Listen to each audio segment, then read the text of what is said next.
Xitayning Adimimu, Mujahidningmu. Aptori, Abduweli, Ayup.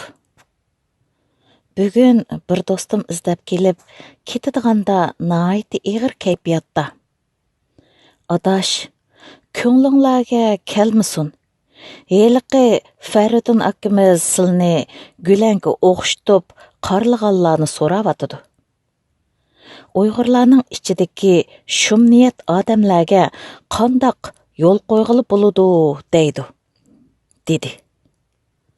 Asli shu badniyatlarni unutib ketishga tirishib g'alba qilgan edim. Yana tilga iling'ini sal beram qildi. Do'stimga rahmat bo'ldi qilinglar. Men ularni taniyman. Ammo ular nafratimga arzimaydi deb ishimga tutish qildim-yu, kirishalmadim. Manga ko'yinganlarning ba'zilari bular Xitayning adimi desa, yana ba'zilar ular Mujahidlarning adimi deydi. Ba'zilari mushuni bahona qilib mollalarni tillasa, ba'zilari Abduqodir damollamni o'ltirgan Ahmad Mazinni misol qilishadi. Aramizda nima deyilsa mayli, manga ta'sir qilg'ini ichimizdagi bu razillikning Turkiyadagi Uyg'urlarni boqilaydigan turk kishilarga anglanishi. Meni Turkiyadagi mavjud hokimiyatga xiris qilgan gulanga o'xshatgan u kishilarni taniyman. Ular Xitayning adimi emas. Mujahid degan ism ularga qo'yilsa, mujahidlarga haqorat bo'ladi. Ular men ismini tilga ilishda pandiya davatgan bir eldi edi. Hozir Turkiyada. Asli bu hujum Shimoliy Afrikada aqida degan munbarda 2016-yili kafirga chiqarish bilan boshlangan. 2017-yilning beshida yana shu munbarda tuhmat va haqoratlarni oqlash uchun Qur'ondagi Abu Jahilga oid oyatlarni naql qilgan.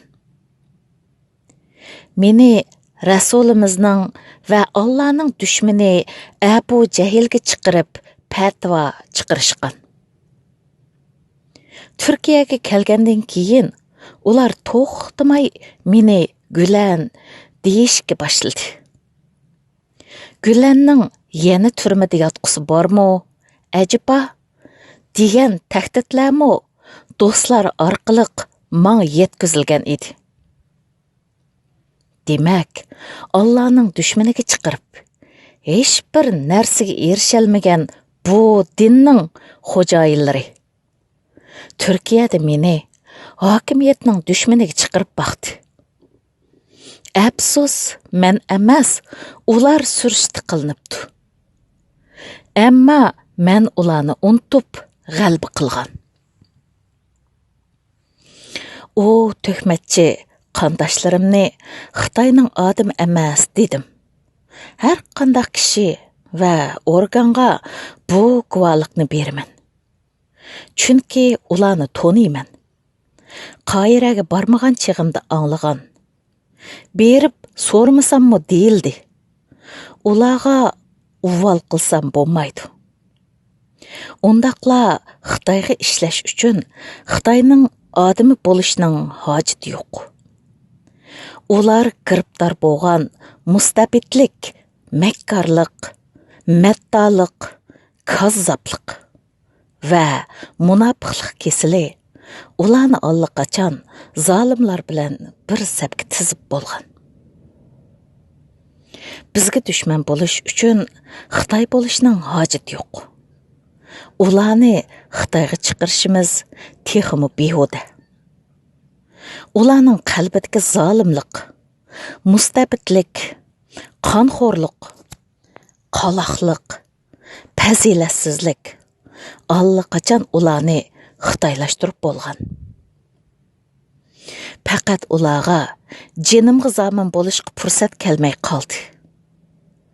Ular Xitoyga o'xshash iymonimga, vaqtimga, zehnimga, sharpimga tajovuz qildi. Ammo Xitoydek bu tajovuzchilikni minglagan Uyg'urga tatbiqlay olmay avara. Eng g'azabim kelgini tuhmatchilarning Mujahidlarning odami deyilgani bo'ldi. Chunki Mujahidlarning yundisini ichgan itmi oldini qilib turib, "Mana men it" deb talaydi. Hargizmi ekranning keyniga o'tib olib, xiqiramaydi. Maxfiy ism bilan xirs qilmaydi. Ularning meni kafirga chiqarishi manga o'lim fatvosini berganga barobar. Chunki musulmonni kafirga chiqarish murtad deganlik. Shariatda murtadning jazosi o'lim. Agar ular mujahid bo'lgan bo'lsa, bu shariatning hukmini chiqarib qo'yib, g'ayvatga non chilab yemaydi, ijro qiladi. Misrda chiqqan hukm bo'lgandikin, men Misrga borganda ijro qiladi. Ular asli xuddi meni gulanga o'xshatib, Turkiyaning qo'lida jazolamoqchi bo'lgandek, kafirga chiqarib, Uyg'urning qo'li bilan qatlimga shohid bo'lmoqchi edi. Men maydonga chiqqan odamni hurmat qilaman. Jang maydoniga chiqsin yoki da'vo maydoniga. Mujahidlar maydonlarga chiqdi. Jonlarini, qonlarini fido qildi. Undaq kusuqqa tushgan to'r lalmilarni mujahidlarning odamiga emas, itga o'xshatishmo ahonatdir. Ular Xitoyning odami emas. Xitoydan necha 10 ming kilometr yiroqlikda turib, o'zligidan xitoylashib bo'lgan.